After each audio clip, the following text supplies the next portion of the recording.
Good evening, sports fans. Happy Friday. Before we head on to the weekend check, we've got the Minnesota Timberwolves with a blowout win to pull even with the Golden State Warriors in the NBA playoffs. Plus, boxing legend Manny Pacquiao, the Pac-Man, set to come out of retirement for another championship fight.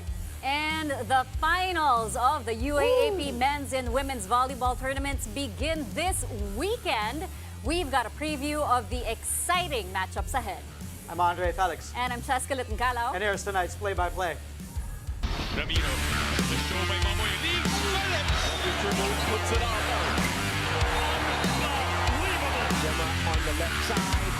Oh, the pass! Stuck in another one. Bacunas rejecting Esteban for the point.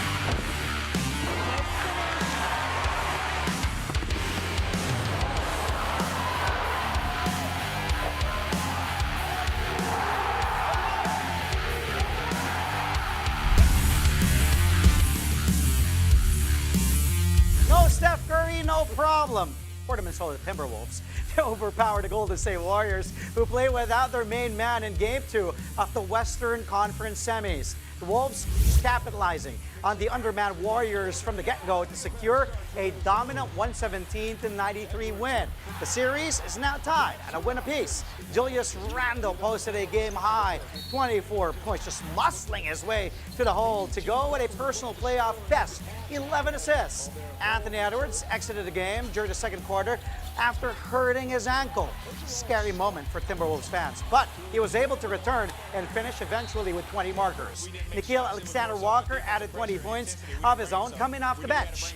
Here's Ant-Man talking about his injury scare and their impressive bounce-back performance. Feeling great. Yep, feeling great. Okay, you knew that you needed to jump and come into this one with a little more energy. The whole team did. How were you able to turn the mentality, turn the tables around, even this thing out? We watched film yesterday. We seen that it wasn't just we didn't make shots. It was more so our defensive pressure and intensity. We didn't bring it, so we knew we had to bring it today. Speaking of that defensive pressure and intensity, Julius Randle, he was 3 rebounds away from a triple-double. What has he meant to this team this season since he's been here? It means a lot, man. He's an alpha male, man. He stands out. And when he plays like that, we're hard to beat. And this thing shifts. You guys are heading to the Bay now. What's the mentality? Got 2 there. You know, go out there and try to win. That's the only mentality. That's all I know. That seems easy enough, man. Appreciate the time. Congrats on the win. Thank you. As Andre mentioned, without Steph Curry, Game 2 was an uphill battle for the Warriors from the very start. Head coach Steve Kerr even used a 14-man lineup to figure out what would work for the Dubs, while the chef remains sidelined. Curry is out at least a week with a strained left hamstring that he sustained during the series opener. With an extended rotation, Golden State did have its moments against Mini in Game 2. In the second quarter, the Warriors made a decent run and pulled within 7 points. The duo of Jonathan Kuminga and Trace Jackson-Davis also showed promise as they combined for 33 bench points. Still, the Dubs did not have enough juice to sustain their surge, but Coach Kerr believes he has learned enough about the personnel he needs amid the absence of his main star. Well, I think part of the game plan coming in was to play a lot of people. And we did. I think we played 13, 14 people in the first half. And part of the reasoning is, you know, obviously the fatigue of, you know, the run we've been on with all the travel and the games. But part of it also is we have to figure out what we're going to be able to do in this series without Steph. And so we gave a lot of people a lot of chances, and then, you know, some guys really stepped up. Trace and JK were both really good in this game. You could see that their athleticism was important, and I thought we made a really spirited run. You know, got it to 7, and then we just kind of lost a little bit of composure. We turned it over right out of that timeout a couple of times and gave up a couple of threes where we lost connection defensively. But we learned a lot, and I think this game will help us figure out, you know, how to move forward. Just one NBA game today, but your weekend won't pass without intense playoff action. That's right, Check. Let's take a look at the schedule of two doubleheaders in the semifinals on Saturday and on Sunday. Let's start tomorrow at 7:30 in the morning. It will be Game 3 between the Indiana Pacers and the Cleveland Cavaliers. The Pacers eyeing a commanding 3-0 lead as this series now shifts to their home court. Then at 10 a.m., we fly to the Mile High City for Game 3 between the Denver Nuggets and the Oklahoma City Thunder. The Nugs looking to regroup at home after getting smacked in the face with a 43-point beatdown in Game 2. On Sunday at 3:30 a.m., we have Game 3 of the New York Knicks against the Boston Celtics. The Knicks also gunning for that 3-0 lead as their series moves to the Big Apple. And lastly, at 8:30 a.m., the Minnesota Timberwolves and Golden State Warriors clash for the series lead in Game 3 in San Francisco. All game times are on Philippine time. In other NBA news, how about this one? San Antonio Spurs rising star Jeremy Sohan gives a piece of advice for young athletes facing setbacks early on in their careers. Sohan says one should go through certain tough situations to be better mentally, not just as an athlete, but as a human being. After all, going through these rough stretches can help you figure out what you need to do more to be successful at what you do. Sohan has been in Manila for a couple of days now for the NBA Rising Stars Invitational Qualifiers, which will run until tomorrow. The qualifiers will find the best teams to represent the country in the league's first regional high school tournament set in Singapore in June. Here's Sohan talking about his mindset when faced with challenges and inspiring youth hoopers from around the world. I've been in the same shoes with them, at times. But I think for me, you want to be in those, situations. That's how you get better. That's how you learn about yourself as a player, as a human. You want to be in those situations, and you're gonna figure out in some type of way, and that means you might have to work hard. You might have to realize some things, or talk to your coaches, talk to your teammates. And just at the end of the day, you have to find joy in it, and just want it. You need to want it, and you're gonna figure out some type of way. It's not all about talent. I think it's about how bad you want it, and bringing energy and playing hard, and being respectful to the the basketball gods. And anyone can make it. It just depends on how badly you want it, and of course there's some luck into it too. But I really believe that anyone in this world can really make it. So yeah. Meantime, five-time Olympic gold medalist Sue Bird has been named the first managing director of the USA Women's National Basketball Team. Bird will be responsible for identifying the coaching staff and players for major international competitions. Those include the 2028 Olympic Games, which will be held in Los Angeles. Considered one of the greatest dynasties in team sports, Team USA Women has 10 Olympic golds and 11 world titles. They have not lost an Olympic or FIBA Women's World Cup game since 2006. And that is partly because of Bird herself, having represented her country from 2000 to 2021. In a statement, the WNBA legend says she's grateful for the opportunity to support the next generation as they carry the team's legacy on.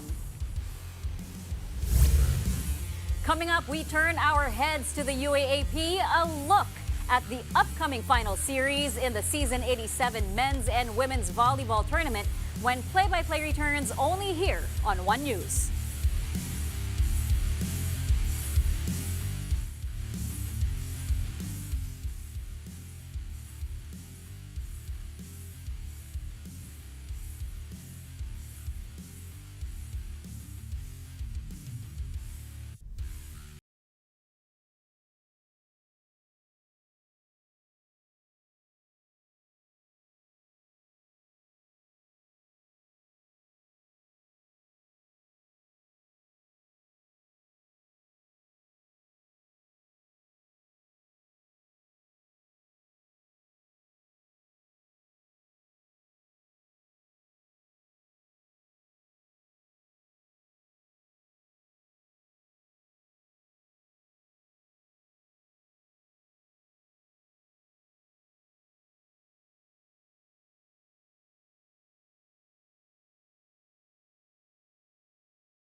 back. Thank you for joining us here on Play-by-Play only on One News.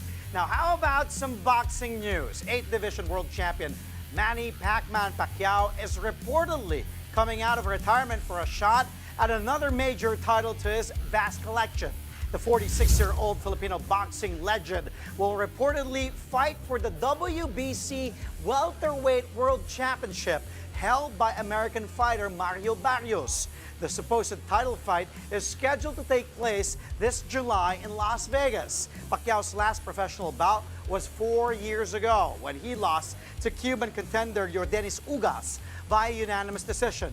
The 29-year-old Barrios last fought in November of 2024, clawing out a draw against Abel Ramos. Barrios has 29 wins, 2 losses, a draw, and 18 knockouts. Pac-Man, on the other hand, has a Hall of Fame resume and a record of 62 wins, 8 losses, 2 draws, and 39 knockouts. At the moment, Pacquiao is running for a seat in the Philippine Senate. Moving on to the UAAP, the men's and women's volleyball finals are finally upon us. Both championship series are set to start this Sunday at the Smart Araneta Coliseum. Game 1 of the men's finals is at 1 p.m. as the 5-peat seeking NU Bulldogs take on the top-seeded FEU Tamaraws. Then at 5 p.m., it's the opening match of the women's finals. The NU Lady Bulldogs battle the DLSU Lady Spikers in their 3rd championship showdown in 4 seasons. Catch all the games live on One Sports Plus, the UAAP Varsity channel, and on the Pilipinas Live app. Well, if you think that's exciting, the men's volleyball finals feature a familiar rivalry between the top 2 teams of the tournament this season. NU and FEU split their elimination round encounters. The Tamaraws made a statement in round 1 by sweeping the Bulldogs behind a standout defensive performance from Drix Saavedra and Dula Endongala. But the defending champs bounced back in round 2 using a 14-block masterclass to end what had been a 9-game win streak for the Tams. That was FEU's only loss in the preliminaries. Now, here's how both teams stack up entering Game 1. As you can see, NU leads the league in blocking and ranks top 4 in most categories, including digging and reception. FEU, on the other hand, boasts the best setting numbers and the top spiking percentage this season. The Tamaraws top the eliminations with a 13-1 win-loss record, while the Bulldogs trade right behind them at 12-2. Question is, will it be a historic 5-peat for the Bulldogs, or will it be a long-awaited 26 crown for the Tamaraws? Here's what players of both teams had to say on what will make or break their finals run this season 87. Para sa akin, ayun, unang-una yung relationship ng bawat isa, inside and outside the court. Kasi yun talaga yung parang yung brotherhood namin. Medyo parang walang gap ngayon parang walang senior, walang junior. Halos lahat kami pantay-pantay, respeto sa bawat isa. At yung pinaka-importante, yung mga bata, isang sabi mo lang, siyempre, kung ano yung sinabi na, dito tayo dadaan, dito tayo pupunta. Alam mo yun na walang lumilis ng landas, walang nagpapasaway, kaya ayun yung pinakamaganda ngayon sa team namin kumpara last season, yung samahan namin. Alam namin natalo namin yung FDU, pero siguro iwasan namin yung pagiging yung piyansa. Yung kasi nagpatalo sa amin yung sa doon naging relax sa laro namin yung semis ng game 1. Kasi siguro ngayon mas magiging focus kami pagkatrabahoan namin kung ano yung needs pa namin na pagtrabahuin. And siguro mas all out na kami ngayon kasi finals na So, andun na kami sa goal namin. So, trabahuin na lang namin para nakuha namin yung namin. The women's finals will also feature the modern rivalry between the NU Lady Bulldogs and the DLSU Lady Spikers. It's been a rather dominant run for NU in season 87. The Lady Bulldogs even swept the Lady Spikers in the eliminations. The defending champions won their round 1 matchup in straight sets and their round 2 clash in 4. NU also holds the advantage in key stat categories. The 12-2 Lady Bulldogs ranked first in spiking, serving, setting, and reception. LaSalle is second in all those departments, but the 9-5 Lady Spikers are first in blocking. What's the mindset for the Lady Bulldogs and the Lady Spikers? Here's what they had to say ahead of their third finals clash in the last 4 seasons. Siyempre, yung advantage ng seniors na sa amin, sabi ko nga sa kanila, is kailangan malagpasan natin yung 1 week natin preparation na less injury, less na may madisgrasya kahit pa paano. Dapat healthy kami pagpasok ng finals para mas malaking chances na ma-defend yung crown. So, yun nga, hindi pa tapos yung laban. Siguro talaga pagkatrabahuan muna namin na makuha yung ma-defend yung crown ng game. Ako, I'll start with pride. I think pinaka-importante din talaga coming to finals. Kailangan naman ng mga players sa Lasal yung pride na dala-dala nila. Kasi part of the legacy din ni Coach Ramilian na nabuo na for over the years na naging coach si Coach Ramil. Isa din yung pagiging Lady Spikers, yung tinatawag na Lady Spikers, yung values na meron yung Lady Spikers. Coming up here on the show, Paul Pierce comes through on his bet after his old team, the Boston Celtics, lost to the New York Knicks. Find out what the dare was when play-by-play returns only here on One News.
Welcome back. You're watching Play-by-Play on One News.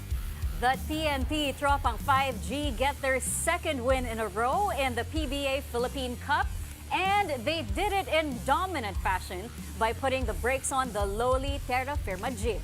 The Tropang 5G quickly unloaded a 15-4 run in the first 4 minutes of the game, mainly due to their torrid outside shooting. TNT's lead only grew from there, and by the time the third quarter ended, they had a 36-point edge. Eventually, Terra Firma's misery came to an end as the Tropang Giga cruised to a 110-74 victory. Calvin Oftana led the way with 22 points in just over 23 minutes of action. In total, 11 of 13 TNT players who hit the floor were able to score at least 3 points.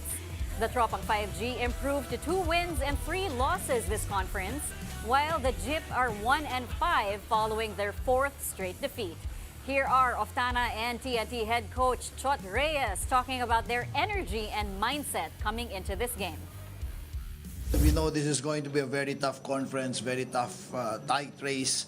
But our objective coming to this ball game was just to make sure that we beat Terra Firma with our effort and our energy. We all know matagal na namin di natalo tong team na to eh. So, we don't have a really good record against this team.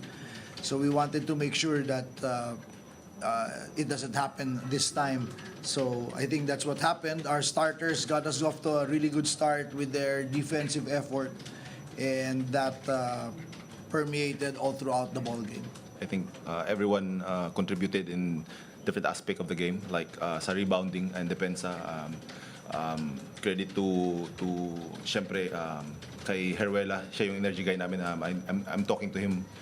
I talked to him about that na siya yung dapat magbigay ng energy para naman paglabas namin may nandun pa rin yung presence namin. And syempre sabi ko nga I need to focus on rebounding kasi nga wala na si RSJ, pero looking at this game parang I think lahat nag-contribute sa rebounding. That's the good thing naman. Meantime, it's a battle of two teams trying to break out of three-game slumps in tonight's second PBA game. The Northport Batang Pier struck first against the Meralco Bolts. Northport with a mini run midway through the opening period for a 16-10 advantage. With their shooters finding the target, the Batang Pier extended their lead through the first 12 minutes, 30-21. In the second quarter, Northport picked up the pace even more. The Batang Pier remained in the driver's seat at the break, 54-42, led by Joshua Manzon's 17 points. For the third straight game, Northport is playing without their star player Arvin Tolentino due to a hip injury. It is now the second half of the match.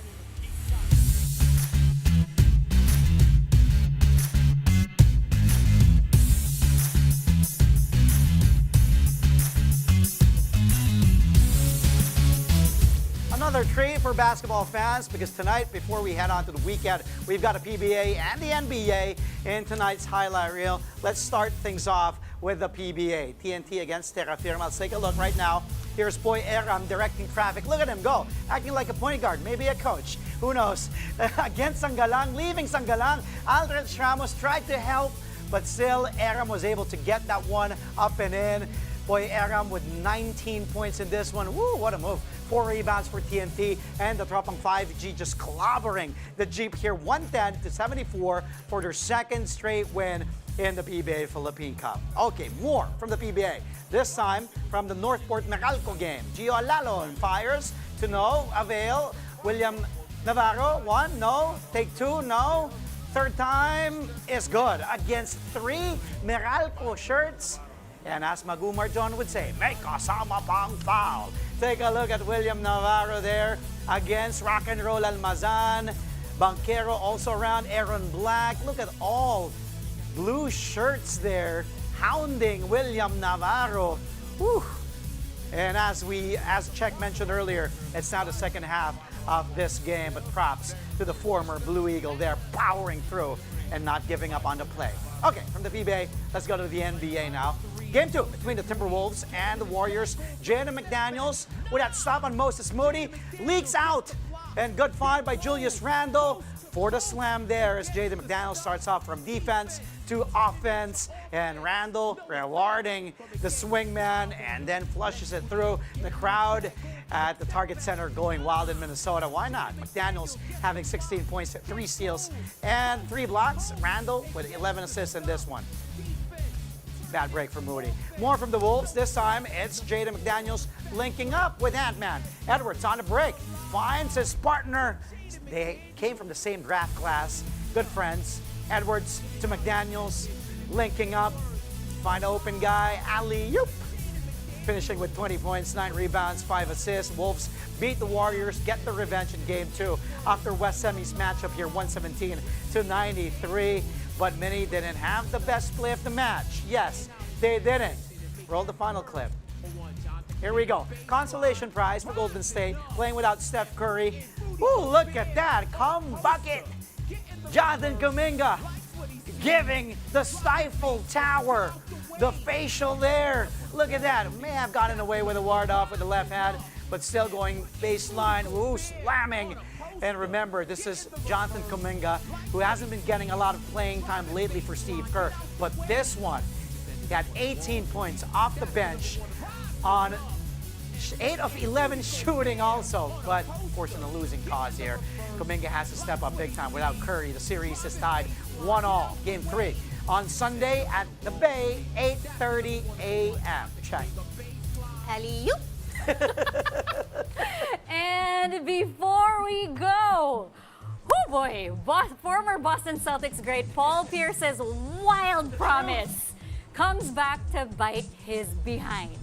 Pierce apparently walked 20 miles or 32 kilometers after the C's lost to the New York Knicks in Game 2 of their playoff series. The Truth posted videos of him walking from his home to the FS1 studio in Los Angeles. Pierce had predicted that his former team had virtually no chance of losing to the Knicks in Game 2, adding that he'd walk to work in his robe if the Celtics lost. Well, Beantown dropped Game 2 after blowing a 20-point lead again. Before the actual walk, Pierce posted a photo of his route showing it would take 8 hours to complete. After the fact, he also posted the number of steps he took, which was at 33,465. Talk about a workout. It was so bad. He came into set on a wheelchair. But in the end, you have to give Pierce credit for coming through. A man of his word. That's why he's called the Truth, for a reason. Pero imagine, no, buti na lang sa Amerika sila. Imagine dito yan. Oh boy. Kasi at least malapit lang ako. Ikaw, medyo Pasig. Si Odi, sa San Jose del Monte, Bulacan yan. 32 kilometers din. Ano, odds? Gusto mo? Ha? Game 3. Oh, Game 3. Game 3. Boston o ano? He'll be walking from San Jose del Monte, Bulacan, all the way here to Sheridan in TV5. Grabe. But, you know, grabe what Paul Pierce had to go through. At least. Pinanindigan niya. Grabe naman, ilang oras yun. 8 hours. Try ko kaya from Pasig. Dapat lang. Wow, parang isang tumbling lang. Ilang kilometro? Kilometers lang. That's all from us tonight. We're giving way to election coverage here on One News on Monday. Force for Bilang Pilipino 2025, Bayan ang ipanalo. And again, tune in on Monday for the election coverage. But you can catch play-by-play again on Tuesday at 8:30 p.m. for a play-by-play of today's top sports stories. Play-by-play is on One News, that's Signal TV Channel 8 on SD and Channel 250 on HD. We are also available on Signal Play and Pilipinas Live. We'll be on at 11 a.m. to 11 p.m. to 2 a.m. 11 p.m. to 2 a.m. Yes, on with Monday, Chigi to Vergel Tuesday. and Mary Mon. Yes. On Monday, yes, tama. For Bilang Pilipino. I'm Andre Felix. And I'm Cheska Liton Calao. Thank you for watching. Happy weekend. Good night.